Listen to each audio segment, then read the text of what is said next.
Hello, I'm Edwin Newman. Speaking freely today is Mohammed Hassaneen Heykel. Mohammed Heykel is the editor and chairman of the board of the Cairo newspaper Al Ahram. He has been editor since joining Al Ahram in 1957. Mr. Heykel is without question the leading journalist in the Arab world. He's one of the best-known journalists anywhere. First, because of his influence in his own country, and second, because of the degree to which he is informed. He was especially close to Egypt's late President Nasser. Mr. Heykel has been a journalist for 30 years. He was a war correspondent in World War II and in the Arab-Israeli War of 1948. He knows the United States well. Some years ago, he wrote a book called We and the United States, in which he argued that the United States had lost influence and position in the Middle East because of its misguided policy. I might as well begin with that, Mr. Heykel, after first thanking you for welcoming us here to your boardroom at Al Ahram. Is United States policy, in your view, still misguided? Yes, I think it is misguided. Still misguided. Misguided in what particulars? You know, for the first, one would ask, first of all, what happened? Let us take it either by persons or by countries or whatever measure we can find. If we look to the last, for example, 15 years and try to see where are the people who were the known friends of the United States, let us count them one by one. Nur Said assassinated. King Faisal assassinated. That's Iraq. Iraq, Nur yes. Said and yes, Faisal. Nur Said in Iraq. Yeah. Prince Abdullah assassinated. Those who are not assassinated are isolated, completely isolated. That's if you took, those are the people in Sudan who ruled Sudan, a man like Abdullah Khalil, for example, those who ruled Sudan several years ago. So if you have a look at the whole scene, then you will discover that practically all those who were known as the friends of the United States, either they are no more there on the scene, or if they are still there, they are completely isolated. This is one thing. And then second thing, I would, if we take it by states, let us see which statesman in the Arab world now can stand up and defend the United States in any position it takes. And then tell me about an Arab country which can really pursue a pro-United States openly. Obviously, some governments would like to do it sneakily, in a very hidden way. But that shows to which degree, really, the influence of the United States declined. This is obviously, the reason for that is obviously no special hatred between us and the United States. The contrary. I think, and I remember very well, that after World War II, everybody here in this area was looking with admiration to the United States and to the American dream. And then, year by year, experience after experience, all those dreams, or all those aspirations, or all those expectations were practically betrayed. And what is left now, if you look what's left of United States influence, you'd see a coup engineered by the CIA here, the dealings of an oil company there, and apart from that, really and honestly, I don't see anything, which is pathetic. I mean, we don't want that, we did not want that, we did not ask for it. At least this is how we see it. Before I pursue that point, just to pick up a detail, there is one Arab country, is there not, which more or less openly pursues a pro-United States policy. Does not Jordan do so? Well, that's one country I meant by isolation. Well, I doubt if King Hussein can stand up and defend the United States policy. I know that in his heart, he feels a certain association towards the United States. But King Hussein is completely isolated to my mind. Do you attribute all of this to American policy on Israel, Mr. Heykel? Mainly Israel, but then the whole conduct of the United States on the world scene. That was after World War II, a power, an emerging power, with world responsibility, on whom so many people built some hopes, or many hopes as a matter of fact. Maybe most of their hopes were beyond the capabilities and maybe beyond the readiness, psychological readiness of the United States to exercise the role of world leadership. But mainly, I think through the Arab-Israeli conflict, through the American bias completely to Israel, and then through the whole conduct of the United States all over the world. When the people see, for example, and if outside the area, for example, we can't say if you are in the United States, you are to this extent affected by what is happening in Vietnam. You will tell me that, well, all right, the Vietnam War is about to end. But, you know, everybody followed what you did in Vietnam. Here was the most powerful nation on earth, bombing day after day, without a stop. An underdeveloped country, poor country, people who were, you know, what they wanted was to live, a place to live independently. Yet they were bombed beyond imagination. Their soil was destroyed, agriculture destroyed, economical potential was destroyed. Who would accept that? I mean, well, all right, you can say Vietnam is far away, but it's not that far away, especially if we see small samples of what's happening in Vietnam in our area. Well, are you saying that Vietnam played as large a part in creating no. Not as far as we are concerned, as far as we are concerned directly, it is the, you know, American bias towards Israel, which have no logic to my mind. And here you find, here the contradiction, the real contradiction of the American policy is that when your interests economically and strategically are on the Arab side, all your aid and all your help and all your blind backing is going to the other side. Nobody is asking you to switch to our side, but everybody expects a world power with the, like the United States, really to be at least fair, to ask what are they doing. But, you know, we are being told that, you know, here, what it reflects really in the last analysis is a contradiction between local politics in the United States and strategical interests, long range, of the United States outside.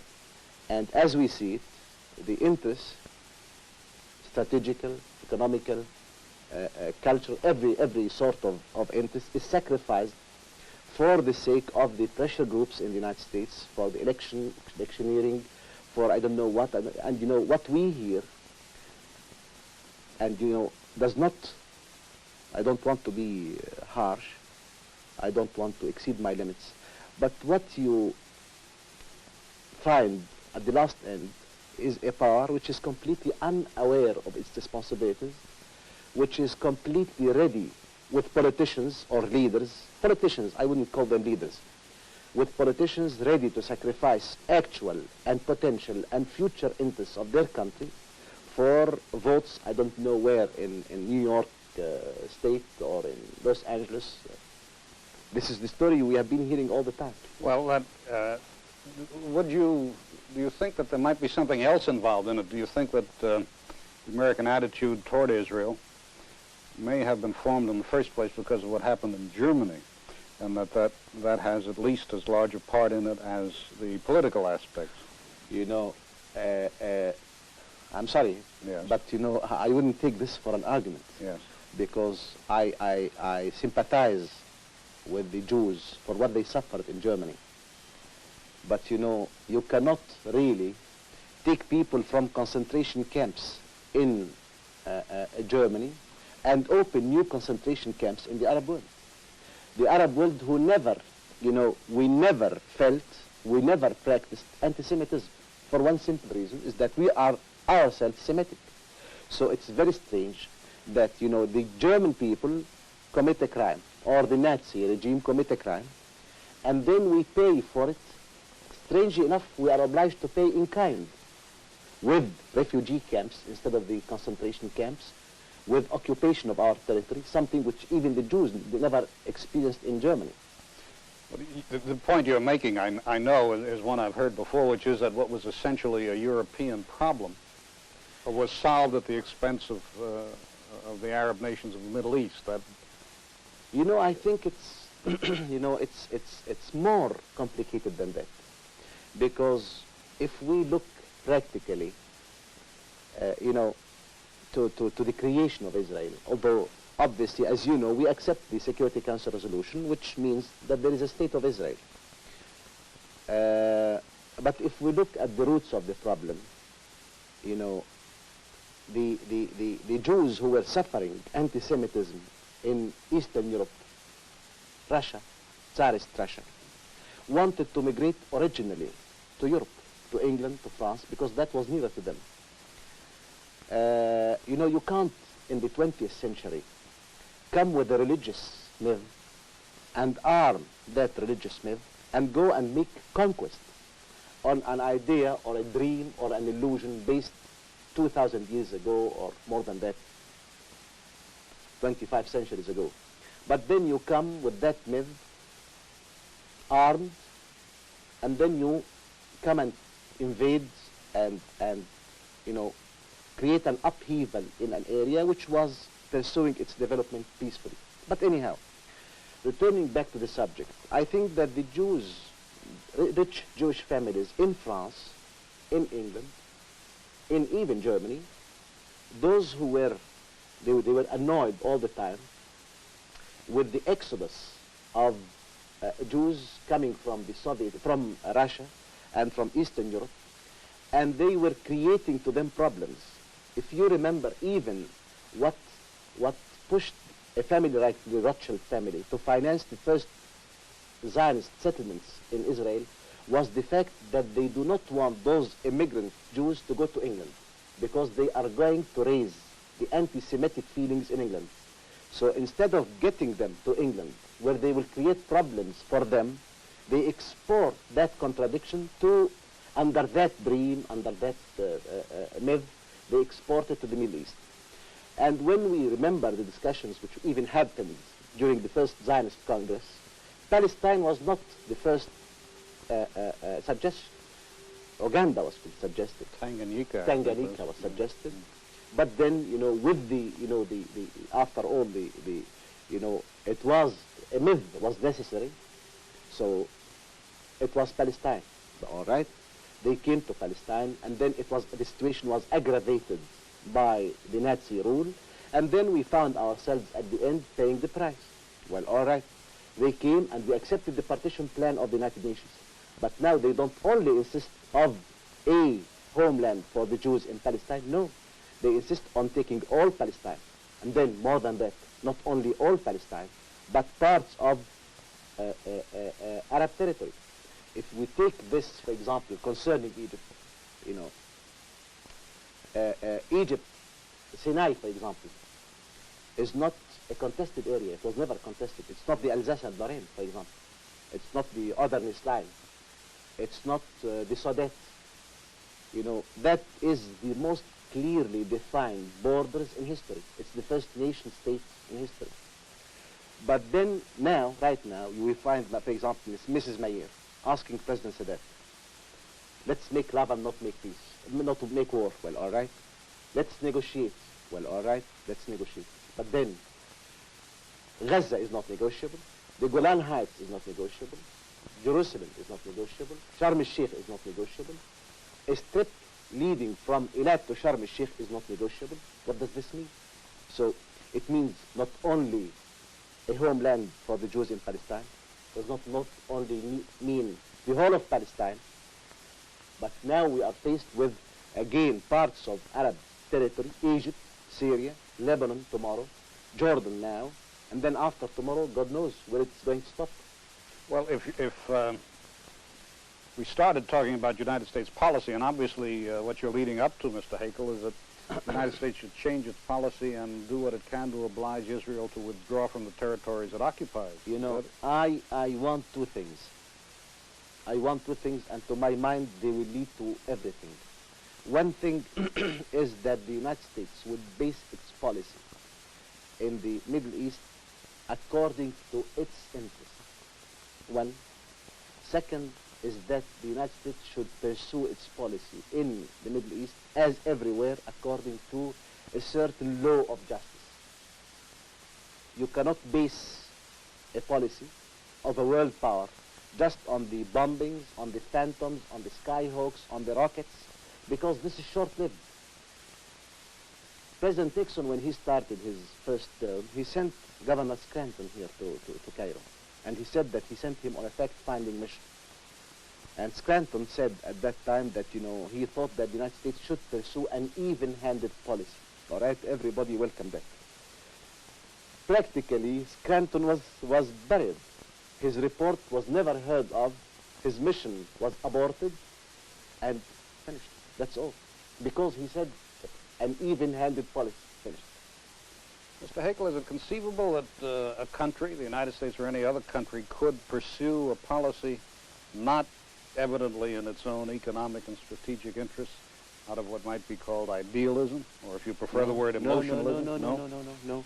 You know, I don't think that any country can pursue a policy without its principles expressing in a neat way its interests.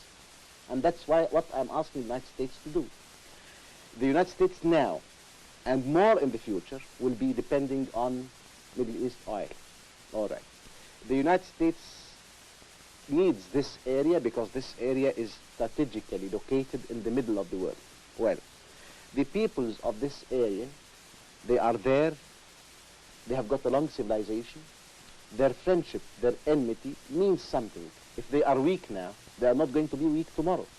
If they are backward technologically, not advanced, all that, all this can be compensated.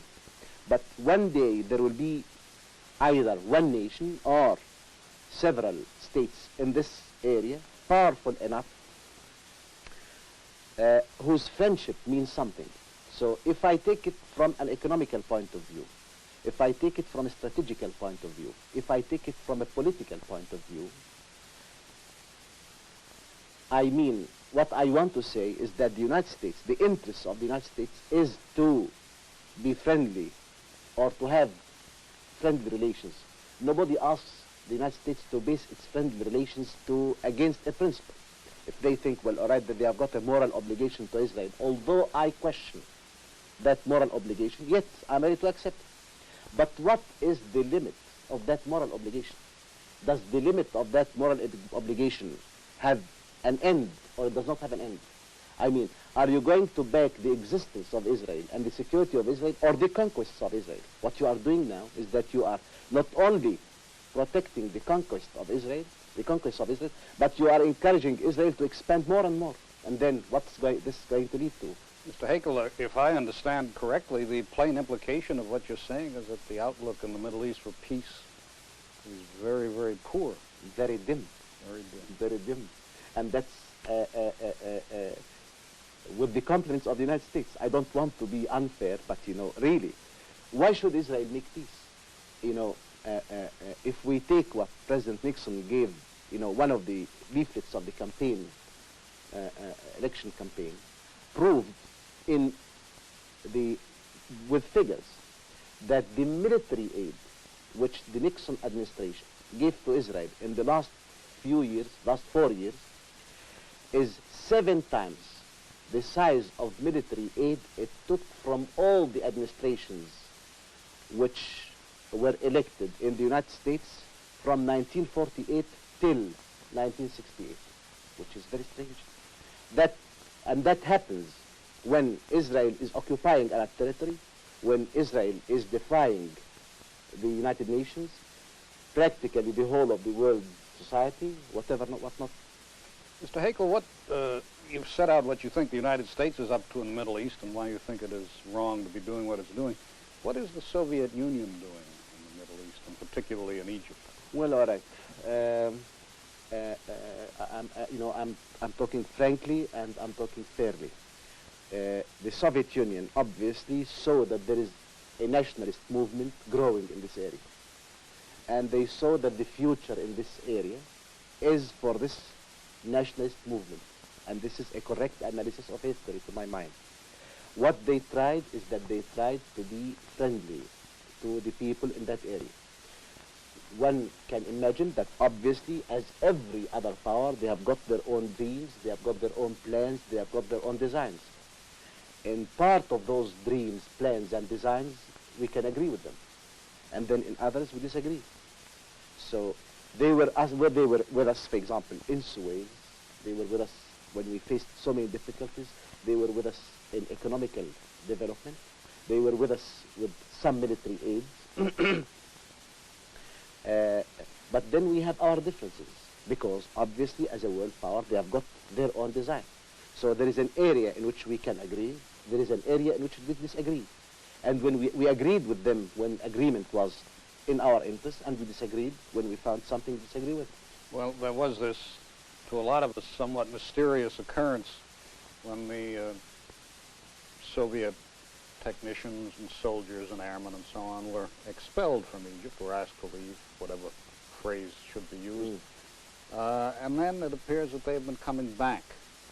And there have been reports that Egypt tried to get from other countries in Western Europe, and even from the United States, the assistance that the Soviet Union had been supplying, having failed which the Soviets were then,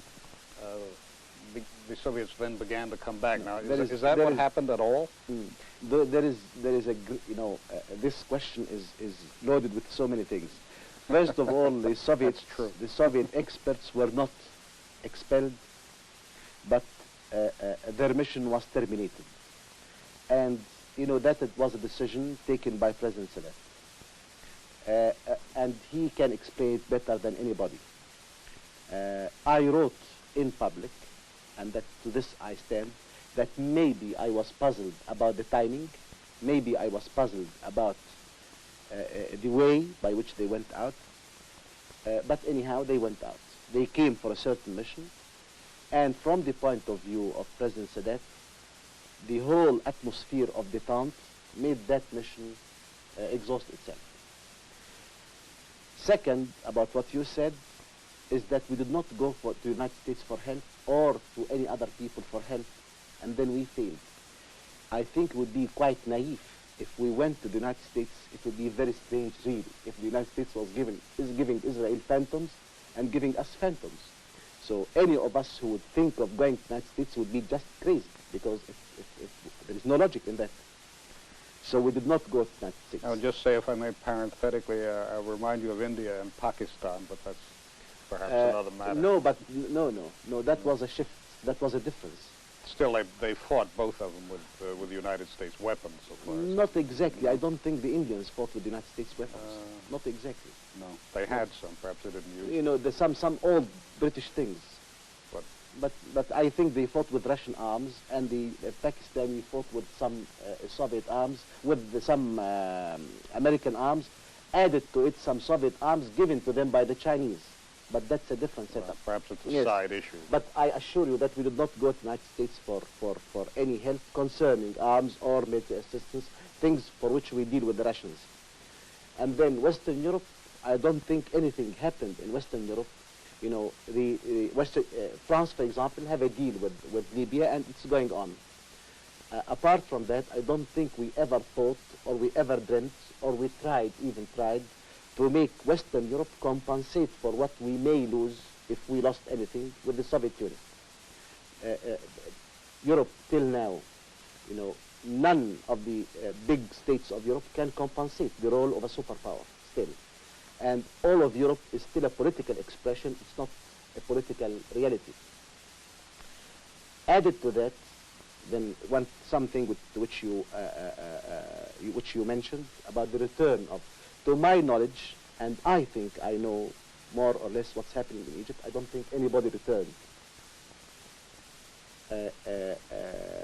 I am positively sure, not only that I don't think, I'm positively sure that no Soviet expert returned, although I must confess, I, for one, I don't mind some of them returning back. I, for one. This does not represent the point of view of the Egyptian government. But concerning concrete information, to my knowledge, none returned. If you are talking about desires, I don't mind some of them returning back. And I don't see, really, that there is a violation of Egyptian independence in some of them returning back. We need technical know-how. We need advanced technology. And I don't see why we should You're saying that none of the Russians have come back. Yes. May I pursue this point that you mentioned? You said that President Sadat, you said you would not use the word expelled, but terminated their mission because of the atmosphere of détente in the world. Now, having terminated their mission because of the atmosphere of détente, was he disappointed in what happened? What contribution did he think terminating the Soviet mission would make to the détente? No. You know, let us remember that, you know, what was the idea of bringing Russian experts or increasing the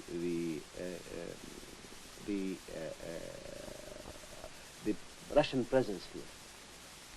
You know, at the first beginning, right after 1967, the balance of power, the military balance of power, was to the benefit of Israel completely. That was the struggle or the conflict on its local level. But there was another level. There was a world level. There was the United States versus the USSR. So the setup we found ourselves with was roughly two local powers which cannot make peace. At the top, two superpowers which cannot make war. So as we were, the balance of power at the lower level was not to our advantage. So it was the strategy of President Nasser to push the struggle, to push the conflict from its lower level to make it a little bit come nearer to affecting the upper level. That was the general line of the strategy at that time. And then, so we tried to increase Russian presence here. Added to that some practical considerations when the Israelis started the deep raid bombing of our schools, our factories, our cities. And we found that inside, although we had a strong front which was ready for defense, yet our depth was completely naked in front of Israeli raids. President Nasser at that time, that was January 1970, went to the Soviet Union. And he asked for an advanced weapon by which we can face that danger. At that time, the Soviet Union said, well, all right, we have these SAM-3s, but our men were not ready for it. So they said, all right, send you our men, and we are going to train them for a period of between 6 to 8 months. But then 6 and 8 months with all those raids coming to the depth, that was a serious problem. So it was our suggestion, as a matter of fact, to have those SAM missiles come to Egypt with their Soviet crews. And the Soviet Union hesitated. You cannot imagine how. People think sometimes that the Soviet Union jumped to this opportunity. I was there. I happened to be there in Moscow at that time accompanying President Nasser. And I happened to attend some of the meetings, especially the final meeting. And I remember that the whole Politburo in the Soviet Union were not able to make a decision when we first made that request. And they asked for a postponement for the meeting. And they said they are going to reply in the afternoon. And then the Politburo went on in meetings. And then they got all the marshals of the Soviet Union to join them. And then when they invited us to return back to the meeting room, we found the Politburo, all the members of the Politburo, and all practically about 12 marshals from the marshals of the Soviet Union, and they took the decision reluctantly. We were happy because of that, for two reasons. The practical one is that it's going to fill a gap till we get our boys trained for the use of the SAM-3s. Two is that it's going to help also in pushing the struggle or the conflict from its lower level, two states which cannot make peace, to affect the upper level of two superpowers who cannot make war. And that would create pressures on the crisis. Mr. Heykel, I'd like to bring you back to this question of what President Sadat hoped to accomplish when he terminated the Soviet mission and what he did accomplish. That's what exactly I was trying to explain to you, is that, you know, after the Moscow meeting, he found that, you know, and now I'm expressing his point of view, not out of direct knowledge, but as he made it known to the Central Committee, because I know I have no right to express his point of view. What his point of view was that, first of all, he was not getting what he wanted exactly because of the atmosphere of detente. And then,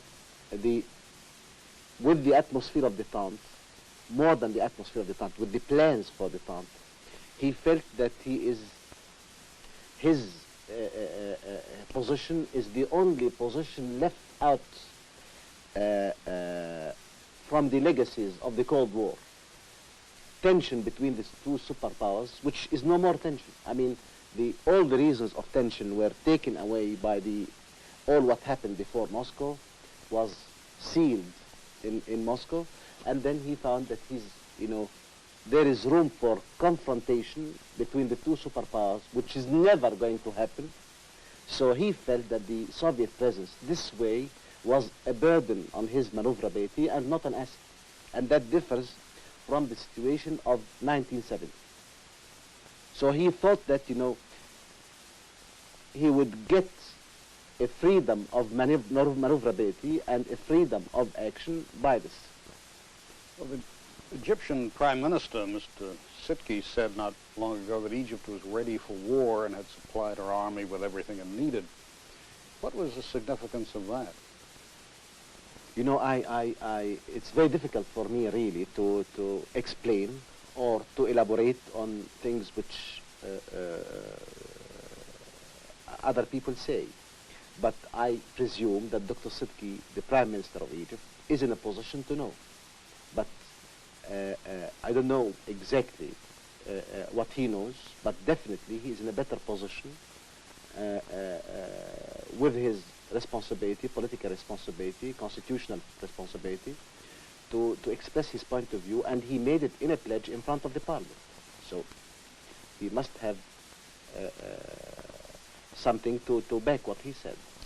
Mr. Heykel, one of the problems it seems to me the Arab nations face so far as public opinion in the United States goes, and public opinion in other countries as well, is the fact that they tend to be represented in the public prints, let us say, on television, on radio, by Arab guerrillas, terrorists, as they're generally called, people who hijack airplanes, people who shoot athletes, Israeli athletes at Munich, people who apparently send letter bombs through the mail, that kind of thing. And that is what, as I say, what Arabs have come to represent to public opinion in the West. I beg to differ, if you allow me. First of all, I don't think we ever had a good press practically all our lives. Either we are, something from the past, or we have no right, or we don't exist, or so many ors. But the guerrillas, or the Palestinian Fidayeen, as we call them, they only emerged on the scene several years ago. All right, what was there before that? Were we having any justice before the hijacking, before the whatever you may say? We're not. So it's not the guerrillas thing. That's one thing. Let me remind you again of one thing. Another thing is that I don't know why the Israelis, for example, never had that press when they were using a worse technique than what the guerrillas are doing. What the guerrillas, Palestinian guerrillas are doing now, compared to what the Israelis did, is amateurish, quite amateurish. You're talking about what the Israelis did against the British? I'm talking about what the Israelis did against the British. I'm talking about today. Today, Margaret Truman, the daughter of Harry Truman, revealed in her memoirs, her biography of her father, that a bomb parcel was sent to him by a Zionist group early in 1948. Apart from what they did to the British. And then why do we call only, there are several forms of violence, supposedly that the Palestinians expressed their violence in a certain way. Don't you think that manipulating the press, blackmailing people, pressure groups, don't you think that this is a form of silent violence which still pursued till now? Yet nobody talks about this. And then we talk about what the Palestinians are doing, because they are trying to draw the world attention to the agonies of a nation which is on the verge of perishing. You know, they are people who lost their homes, their land, everything. And then they feel that they are completely ignored, forgotten by the world, by the whole world. So simply, whether right or wrong, they go out and say, if the world wants to forget and have comfort to its conscience by ignoring that we are here, all right, we are going to remind the world that we are here. Whether the style is good, whether it's bad, whether you agree with it, whether you disagree with it, there is a certain point of view in that. You know, let us not forget that we are facing a whole nation which is, you know, found in the span of 20 years, all its territory occupied, under a legend starting 25 centuries ago. And then all its cities taken over, all its houses taken by other people. They are only left to refugee camps. And then they are forgotten completely. Nowadays, Mrs. Mayer said there is nothing called a Palestinian nation. 20 years ago, 25 years ago, there was a Palestinian nation living there for 2,000 years without interruption. Yet people now, openly and without second thoughts even, where are they? They don't exist, which is very strange.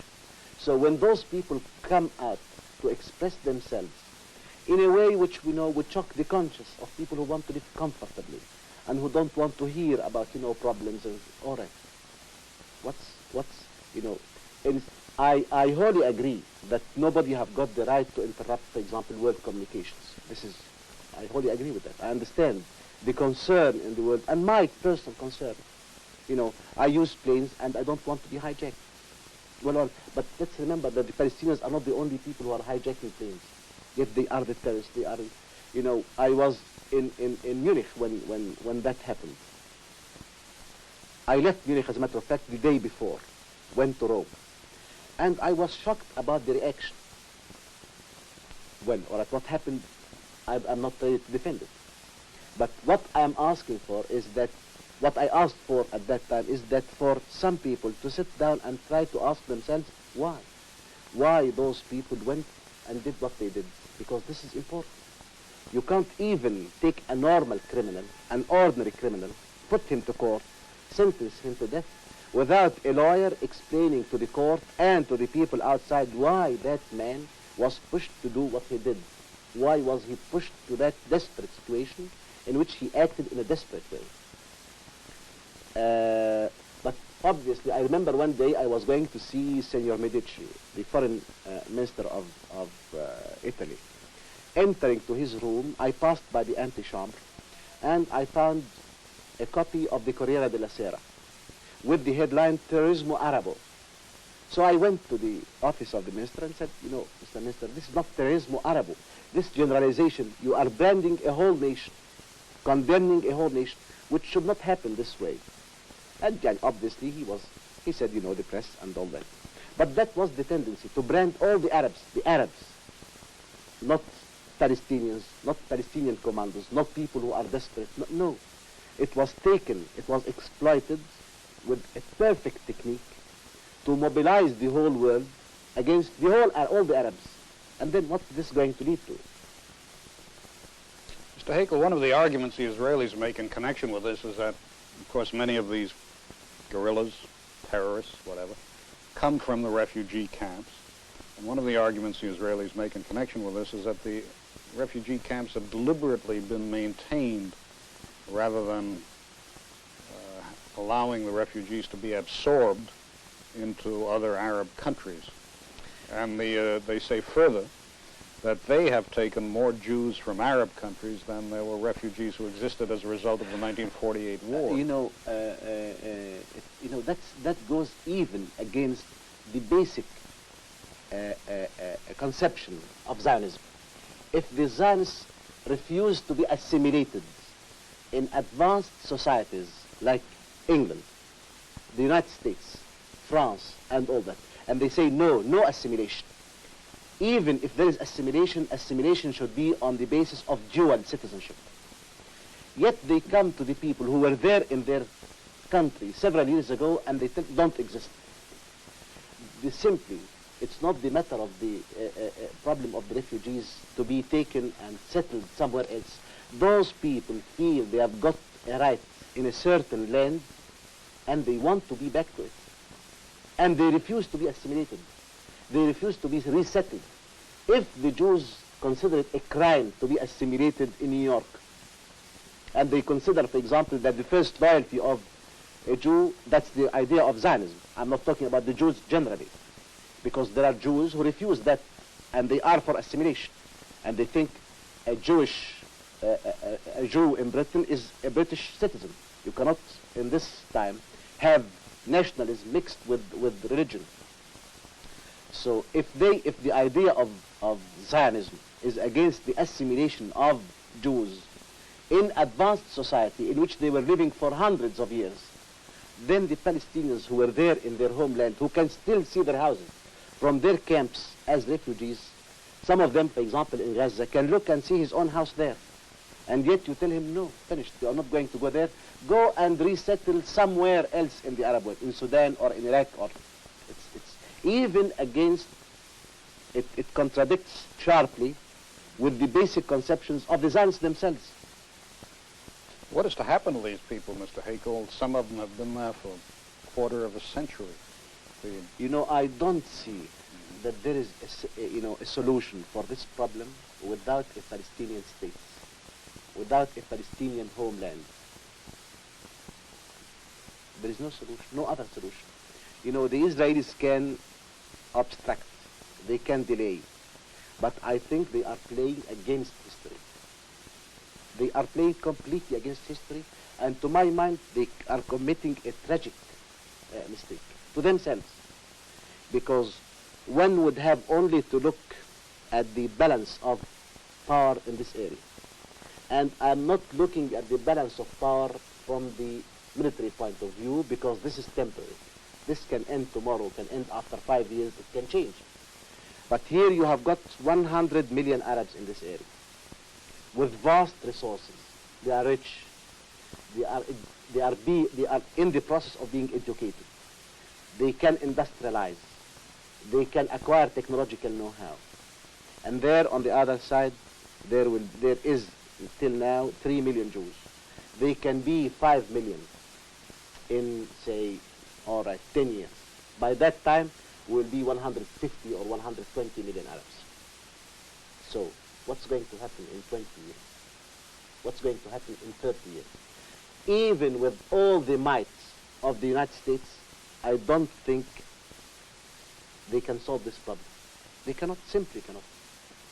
So, their dilemma is that they are trying to play or impose through the short term their will on the long term, which is completely impossible.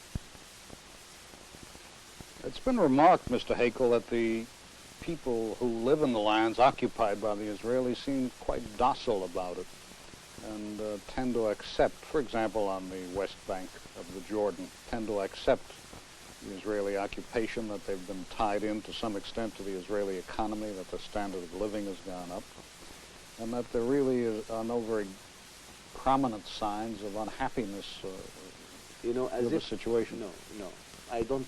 First of all, the Israelis are claiming that they have done that now. Yet, each day they are claiming that, a bomb exploded in Gaza somewhere and all that.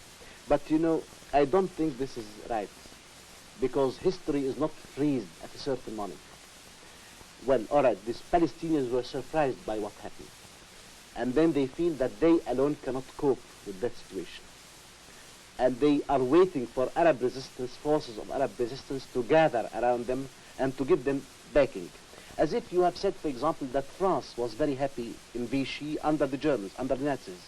Well, all right, there were several years when France was so quiet under the Nazis.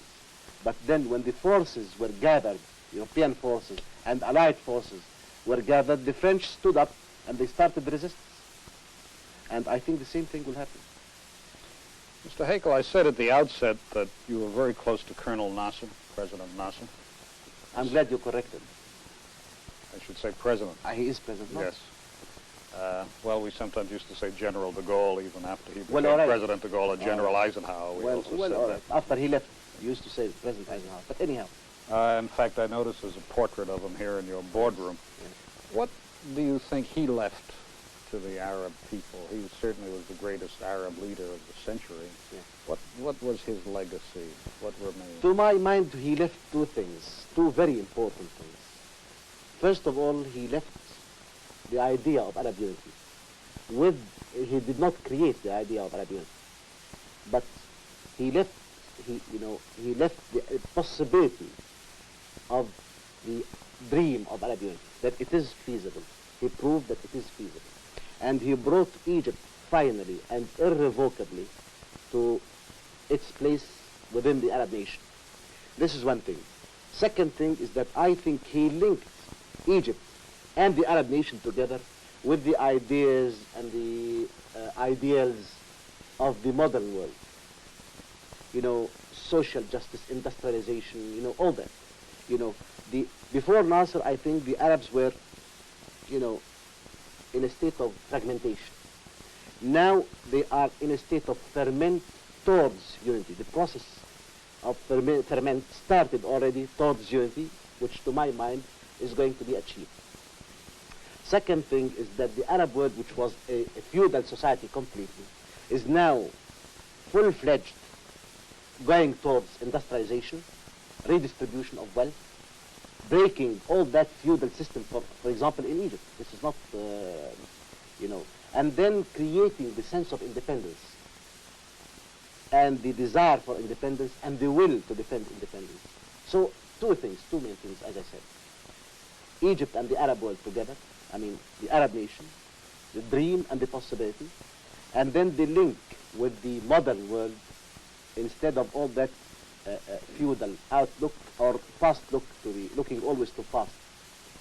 You use the expression Arab nation, Yes. singular. Yes. Can that be defined? Can it be identified, the Arab nation? Well, here you have, what makes a nation? What makes a nation? What makes a nation, to my mind, is a geographical entity, a unified interest, a joint security, and a long historical experience together under the necessities of geography and economical interest and security. That's it. If we look to the Arab world, it's the geographical entity is there. Even ethnically, it comes practically from the same source, mainly from the same source. It lived the same experience. It talks the same language. It lived under the same laws for thousands of years. More than that, I doubt if you can have this in the United States, for example. Do you know that all the textbooks, for example, in the Arab world are the same textbooks? Even before Nasser, this was not Nasser's achievement.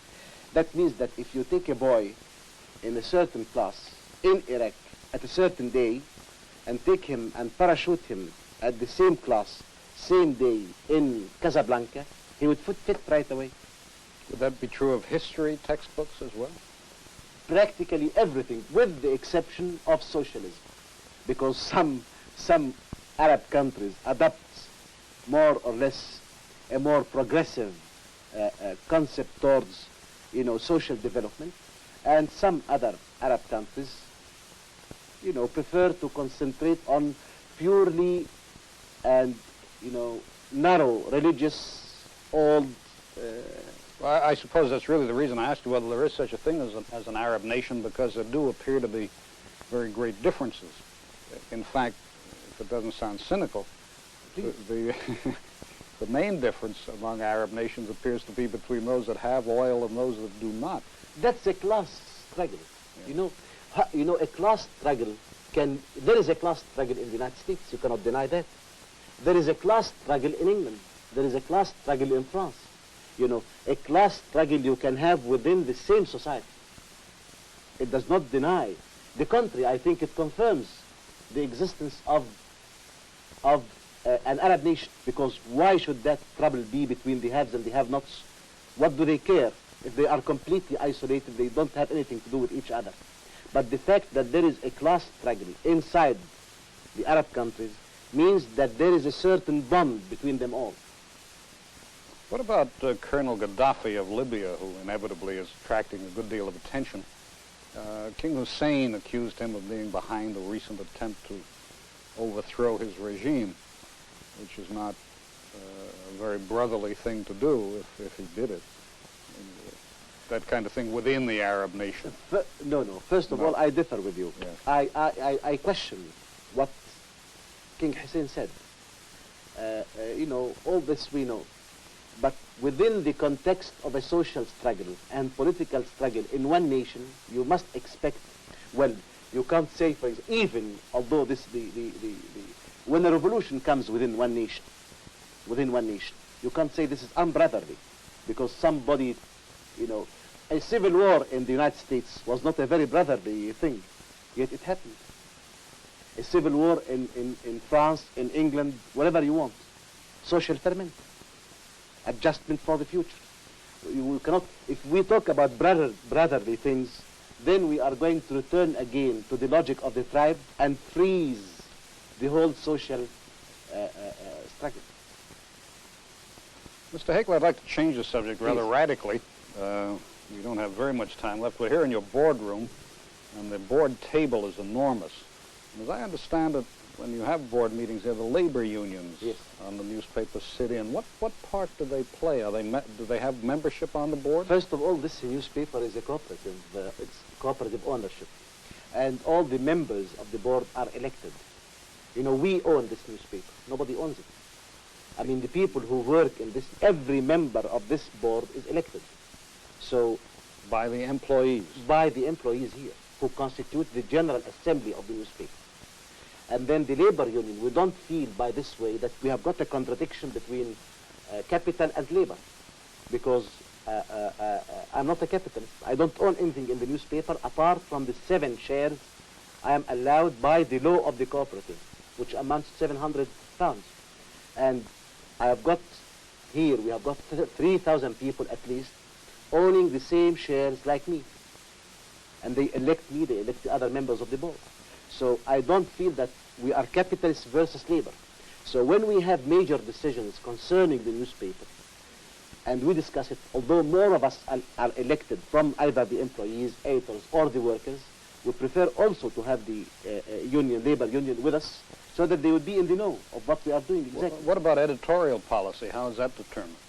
No, the editorial policy is determined by the editor, and it is discussed each year in the board of directors. Unless there is something which violates the independence or the integrity of the newspaper, and the board of directors would like to bring the editor to account. What about the relationship now between the press in Egypt and the government? You said earlier that you were with Colonel Nasser, President Nasser, when he was in the Soviet Union. You sat in on the meetings. Most of us who are reporters... No, I was not a reporter at that time. I was Minister of Information. For an interruption in my career, for several months, I was appointed Minister of Information. What is the degree of freedom that the press now enjoys? I don't ask this in any invidious way. What is the degree of freedom the press now enjoys in Egypt? I would be lying to myself if I said that we enjoy complete freedom. But I think that within the circumstances of a country in war, I think we are doing all right. I would like to ask for more. But I must say that I've got a censor downstairs, seeing what is affecting national security, because we are in a state of war. This I accept. Sometimes I see that the censor, for example, exceeds his interpretation of what he considers national security, and I refuse to abide by his orders or by his instructions which are given to him. And we come out and we say it's up to the other side to confiscate the newspaper if they want to. And they never did it once. That means that I have got a censor who is looking after national security, movements of the troops and all that. Sometimes he exceeds his limits, but we are free to reject his decisions, and we can go to the court. Have you any general view, Mr. Hekel, on how well the national interest is served in a country in the state of development of Egypt, which as one would say was what, a developing country, by a free press or by a press that is somewhat trammeled? Nothing to compensate a free press.